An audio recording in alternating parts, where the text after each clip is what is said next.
नमस्कार, आपके साथ मैं हूं जीनत सिद्दीकी। अब आपको दिखाते हैं खबर एक मिनट में तेज अंदाज में आज दिन भर की सभी बड़ी खबरें।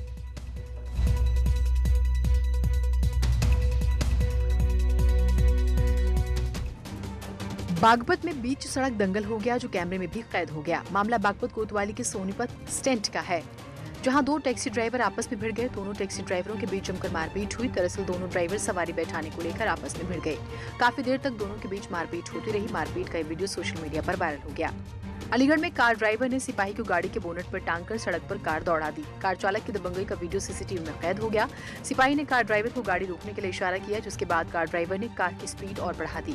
सिपाही को जान से मारने की कोशिश की। बाद में आरोपी ड्राइवर सिपाही को गिराकर यमुना एक्सप्रेसवे पर कार चढ़ाकर फरार हो गया। हालांकि पुलिस ने मामले में कार्रवाई शुरू कर दी है। उस पुलिसकर्मी की तरफ से वो वादी है, उसमें मुकदमा दर्ज कर लिया गया है धारा 307, 353 आदि में। और जो गाड़ी का मालिक है उसको भी पुलिस ने गिरफ्तार कर लिया है और जो ड्राइवर है वो भी शीघ्र ही गिरफ्तार हो जाएगा और आगे की विधिक कार्रवाई जारी है। सोनभद्र में दो गुटों में मारपीट हो गई। दोनों तरफ से जमकर लाठी डंडे चले। जमीन विवाद में दो पक्ष आपस में भिड़ गए। मारपीट का ये वीडियो सोशल मीडिया पर वायरल हो गया। मारपीट में दो लोग घायल भी हुए हैं, जिनका प्राइवेट अस्पताल में इलाज चल रहा है। दो गुटों के बीच हुई मारपीट में पुलिस ने दो आरोपियों को गिरफ्तार कर लिया। कर्मा थाना इलाके का ही मामला बताया जा रहा है। कानपुर में भी दो पक्षों में जमकर मारपीट हुई है। फुटपाथ में दुकान लगाने को लेकर घमासान छिड़ गया। पुलिस चौकी से महज चंद कदमों की दूरी पर जमकर लाठी डंडे और लात घूंसे चले। तकरीबन आधे घंटे तक हंगामा होता रहा, लेकिन पुलिस मौके पर नहीं पहुंची। सड़क किनारे दुकान लगाने को लेकर दुकानदारों में विवाद हुआ और इसके बाद इलाके के दबंग भी विवाद में शामिल हो गए। इस दौरान दबंगों ने कई ठेले वालों को खदेड़ दिया। मारपीट और हंगामे का वीडियो वायरल हो रहा है। बर्रा थाना इलाके के गुलाबी बिल्डिंग के पास का ये मामला है। मुजफ्फरनगर में बदमाशों और पुलिस के बीच मुठभेड़ हो गई। मुठभेड़ में एक बदमाश को गोली भी लगी। एनकाउंटर में एक पुलिसकर्मी भी घायल हो गया है। पकड़े गए बदमाश के पास से तमंचा और बाइक बरामद हुई। आरोपी पर 9 केस दर्ज हैं। कुरालसी के जंगल में ये मुठभेड़ हुई है। शाहजहांपुर में मादक पदार्थों की तस्करी को लेकर पुलिस ने महिला तस्कर को गिरफ्तार कर लिया है। पुलिस ने उनके पास से 200 ग्राम अफीम बरामद की है। पुलिस ने आरोपी शबनम को गिरफ्तार कर जेल भेजा है। मामला थाना तिलहर इलाके का बताया जा रहा है, जहां पुलिस को सूत्रों से पता चला है कि महिला शबनम मादक पदार्थों की तस्करी कर रही है। खबर पर पुलिस ने घर में छापा मारकर आरोपी महिला को गिरफ्तार कर लिया। शबनम नाम की एक महिला को गिरफ्तार किया गया है और इसके पास से तकरीबन 200 ग्राम अफीम बरामद हुई है और पहले भी ये महिला मादक पदार्थों की तस्करी में जेल जा चुकी है। इसी संबंधित धाराओं में अभियोग पंजीकृत न्यायिक परीक्षा लिया जा रहा है। बिहार में इन दिनों चुनाव चल रहे हैं। चुनावों के दौरान अक्सर शराब का इस्तेमाल होता है। बिहार में शराब पर बैन है, लेकिन दूसरे राज्यों से शराब की तस्करी हो रही है। बरेली में आज पुलिस ने 22 लाख की चुनावी शराब के साथ 5 लोगों को गिरफ्तार किया। एक ट्रक, एक कार, जिसमें कुल 305 पेटी शराब हरियाणा मार्का की है। इसकी कीमत करीब 22 लाख है। तस्करों ने पूछताछ में पुलिस को बताया कि बिहार में चुनाव है और वहां शराब पर प्रतिबंध है, जिस वजह से हरियाणा से शराब लेकर बिहार जाया जा रहा था। 305 पेटी हरियाणा निर्मित दारू बरामद हुई है, जिसमें 36 से 60 बोतलें हैं और 5 आदमी गिरफ्तार किए गए हैं। सभी से पूछताछ की जा रही है।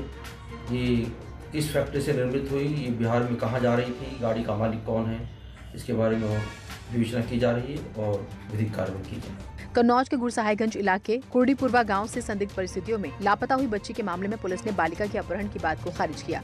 पुलिस के मुताबिक बच्ची परिजनों की सहमति से अपने मामा के साथ ननिहाल गई थी और आपराधिक प्रवृत्ति के पिता ने पुलिस को उसके अपहरण की फर्जी सूचना दी। पुलिस कप्तान के मुताबिक बच्ची पूरी तरह से सुरक्षित है। कानपुर के घाटमपुर इलाके के भद्रस गांव में जुआ खेलने के दौरान युवक की गोली मारकर हत्या कर दी गई। अब इस मामले में नया खुलासा हुआ है। मृतक के परिजनों के मुताबिक युवक जुए को लूटने के लिए पुलिसकर्मी ने युवक को गोली मार दी, जिससे उसकी मौत हो गई। परिवार ने पुलिस के अधिकारियों पर आरोपी सिपाही को बचाने का भी आरोप लगाया। एक आदमी वहाँ बम्बा के पास से आया, भागो पुलिस तो बटन से भक्कर मची है। बुलंदशहर में राशन डीलर पति की अज्ञात बाइक सवार बदमाशों ने गोली मारकर हत्या कर दी। मौके पर पहुंचे पुलिस के आला अधिकारी जांच में जुटे हैं। पुलिस ने शव कब्जे में लेकर पोस्टमार्टम के लिए भेज दिया। पुलिस जांच कर आगे की कार्रवाई में जुटी हुई है। कोतवाली जहांगीराबाद इलाके के खालोर गांव का ये मामला है। मशहूर शायर मुनव्वर राणा ने विवादित बयान दिया है। फ्रांस की घटना पर शायर मुनव्वर राणा का कहना है कि मोहम्मद साहब का कार्टून बनाकर उसे कत्ल के लिए मजबूर किया गया। आप विवाद को जन्म देकर लोगों को उकसा रहे हैं।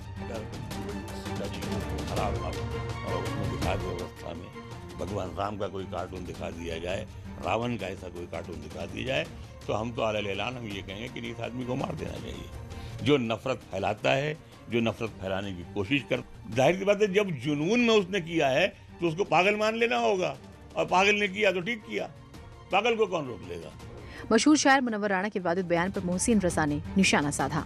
शायर की आड़ में एक आतंकी बहरूपिया आज पूरे देश ने देखा, लेकिन सवाल यहां पर यह है कि आतंक को समर्थन करने वाला ये शायर, इसको महिमा मंडित कौन करता था, ये किसकी आड़ में यहां तक पहुंचा, और आज इसका इतना हौसला बढ़ गया कि इसने आतंकवाद को समर्थन देने की बात की, इसने आतंकवाद को जस्टिफाई करने की बात की, कि आखिर ये जवाब समाजवादी पार्टी को देना होगा, देश को, कांग्रेस को देना होगा।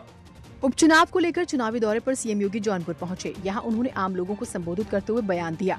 सीएम योगी ने कहा है कि हाई कोर्ट ने धर्म परिवर्तन को लेकर बड़ा फैसला दिया है और सिर्फ शादी के लिए धर्म परिवर्तन को अवैध बताया है। ऐसे में यूपी सरकार भी लव जिहाद पर जल्द ही कानून लेकर आएगी। हाई कोर्ट ने एक आदेश दिया है कि धर्म परिवर्तन के लिए शादी ब्याह के लिए धर्म परिवर्तन आवश्यक नहीं किया जाना चाहिए, इसको मान्यता नहीं मिलनी चाहिए, और इसलिए सरकार भी निर्णय ले रही है कि हम लव जिहाद को सख्ती से रोकने का कार्य करेंगे। एक प्रभावी कानून बनाएंगे।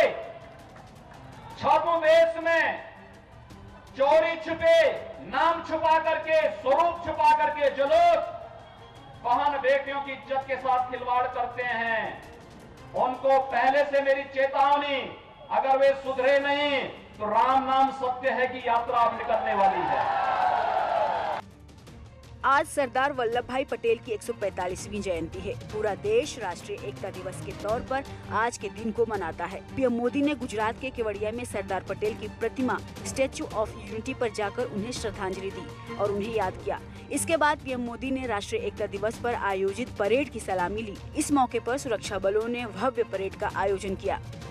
दिल्ली में पटेल चौक में राष्ट्रपति रामनाथ कोविंद और उपराष्ट्रपति वेंकैया नायडू ने सरदार पटेल को नमन किया। वहीं केंद्रीय गृह मंत्री अमित शाह ने भी सरदार वल्लभ भाई पटेल को श्रद्धा सुमन अर्पित किए। लखनऊ में सीएम योगी ने भी लौह पुरुष सरदार वल्लभ भाई पटेल को श्रद्धा सुमन अर्पित किए और सरदार पटेल के कामों को याद किया। इस मौके पर सरदार पटेल के जीवन पर आधारित एक प्रदर्शनी का भी आयोजन किया गया। सीएम योगी ने इस प्रदर्शनी को भी देखा। इस मौके पर राज्यपाल आनंदीबेन पटेल भी सीएम योगी के साथ मौजूद रहीं। इससे पहले सीएम योगी ने ट्वीट कर देश को एकता के सूत्र में बांधने के लिए सरदार पटेल को याद किया। ट्वीट में उन्होंने पटेल के जीवन को एक भारत श्रेष्ठ भारत, अखंड भारत के निर्माण के लिए एक महान प्रेरणा बताया। गुजरात के केवड़िया में देश के प्रथम उप प्रधानमंत्री और गृह मंत्री सरदार वल्लभ भाई पटेल की 145वीं जयंती पर आयोजित कार्यक्रम में पीएम मोदी ने कहा कि जब मैं अर्धसैनिक बलों की परेड देख रहा था तो मन में एक और तस्वीर थी। ये तस्वीर थी पुलवामा हमले की। उन्होंने कहा, देश कभी भूल नहीं सकता कि जब अपने वीर बेटों के जाने से पूरा देश दुखी था, तब कुछ लोग उस दुख में शामिल नहीं थे। वो पुलवामा हमले में अपना राजनीतिक स्वार्थ देख रहे थे। देश भूल नहीं सकता कि तब कैसी कैसी बातें की गई, कैसे कैसे बयान दिए गए। देश भूल नहीं सकता कि जब देश पर इतना बड़ा घाव लगा था, तब स्वार्थ और अहंकार से भरी भद्दी राजनीति कितने चरम पर थी। देश कभी भूल नहीं सकता कि जब अपने वीर बेटों के जाने से पूरा देश दुखी था, तब कुछ लोग उस दुख में शामिल नहीं थे। वो पुलवामा हमले में भी अपना राजनीतिक स्वार्थ खोज रहे थे। पीएम मोदी ने केवड़िया में सी प्लेन सेवा एकता क्रूज का उद्घाटन किया। ये विमान केवड़िया से साबरमती तक जाएगा। इसमें 30 मिनट का समय लगेगा। ये विमान 200 किलोमीटर का सफर तय करेगा। इसे स्पाइसजेट की स्पाइस शटल सेवा चला रही है। इसके लिए विमान मालदीव से आया है। प्रधानमंत्री ने इस क्रूज से स्टैच्यू ऑफ यूनिटी तक यात्रा की। साबरमती रिवर फ्रंट से केवड़िया में मौजूद स्टैच्यू ऑफ यूनिटी तक ये सी प्लेन सेवा शुरू हुई है। इससे पहले प्रधानमंत्री मोदी 2017 गुजरात विधानसभा चुनाव के प्रचार के आखिरी दिन सी प्लेन की यात्रा करते नजर आए थे। प्रधानमंत्री नरेंद्र मोदी के ड्रीम प्रोजेक्ट में सी प्लेन प्रोजेक्ट की गिनती होती है। अब इसे स्टैच्यू ऑफ यूनिटी से जोड़ दिया गया है। ये सी प्लेन बीते दिन ही मालदीव से कोची पहुंचा था। इसकी शुरुआती सर्विस केवड़िया से अहमदाबाद के बीच में हुई है। पिछले कुछ दिनों से अहमदाबाद और केवड़िया में सी प्लेन के लिए जेटी बनाने का काम जारी था और अन्य सभी तैयारियां भी की जा रही थीं। पीएम मोदी के भाई प्रहलाद दामोदर दास मोदी अयोध्या पहुंचे। यहां उन्होंने राम जन्मभूमि के दर्शन किए। साथ ही हनुमानगढ़ी भी गए और वहां पर भी दर्शन और पूजन किया। पीएम जन कल्याण योजना के प्रचार प्रसार अभियान में तेजी लाने के लिए प्रहलाद दामोदर दास मोदी अयोध्या पहुंचे थे। अयोध्या पहुंचे दामोदर दास मोदी ने कहा है कि हिंदुस्तान में हिंदू और मुसलमान का कोई भी विवाद नहीं रह गया। अच्छा मैसेज भी जाएगा कि अब हिंदुस्तान में हिंदू मुसलमान का कोई झगड़ा है ही नहीं और रहेगा भी नहीं। इस दौरान उनके साथ बाबरी पक्ष के पूर्व पक्षकार इकबाल अंसारी भी मौजूद रहे। उन्होंने कहा है कि वो प्रहलाद मोदी का मार्गदर्शन कर रहे हैं। अयोध्या है, धर्म की नगरी है, हमेशा लोग आते जाते रहते हैं, एक दूसरे से लोग मिलते जुलते रहते हैं। प्रधानमंत्री जी के भाई जो है वो अपना पूजा पाठ अर्चना कर रहे हैं, हम मार्गदर्शक हैं।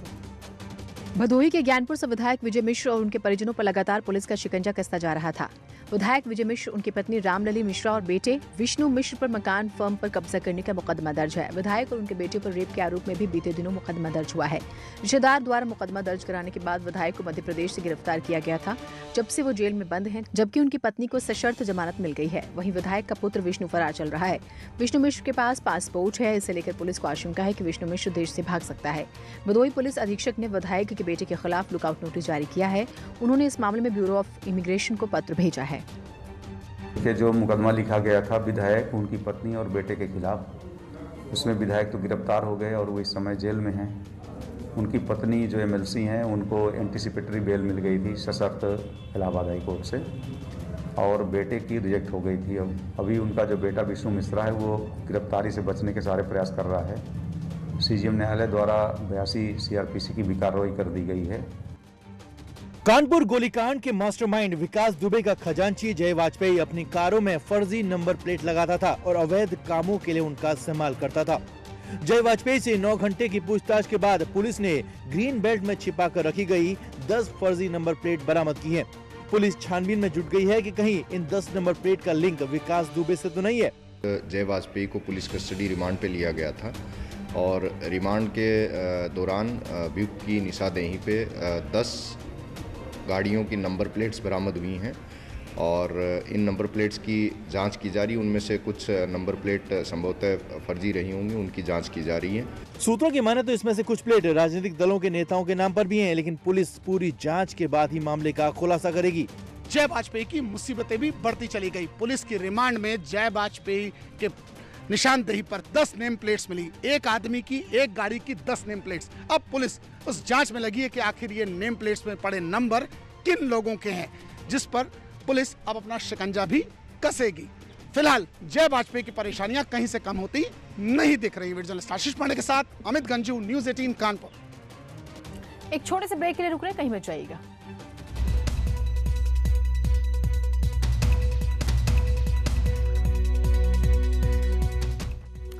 आइए देखते हैं कुछ और खबरों को विश्लेषण के साथ। बिजनौर में तेज रफ्तार कार बेकाबू होकर तालाब में जा गिरी। कार में 5 दोस्त सवार थे। हादसे में 4 की डूबने से मौत हो गई, जबकि एक को पुलिस ने रेस्क्यू कर गाड़ी से बाहर निकाल लिया। उसे गंभीर हालत में अस्पताल में भर्ती करवाया गया है। 5 दोस्त बरेली से कलियर पिरान दरगाह घूमने निकले थे। सभी मृतकों के शव पुलिस ने पंचनामा भरकर पोस्टमार्टम के लिए भेज दिया है। प्रयागराज में तेज रफ्तार से आ रहा डंपर बेकाबू होकर नीचे गिर गया। रेलिंग तोड़कर गंगा पर बने पुल के नीचे ये डंपर जा गिरा। हादसे में ड्राइवर और क्लीनर घायल हो गए। गंभीर हालत में दोनों को अस्पताल में भर्ती करवाया गया है। झूसी थाना इलाके के शास्त्री ब्रिज का मामला है।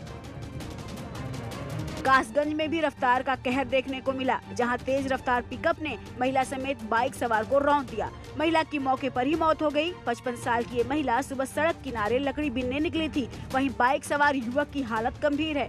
थाना सहावर इलाके के लोचन नगला के पास का मामला है। और एक छोटे से ब्रेक के लिए रुक रहे हैं, कहीं मत जाइएगा।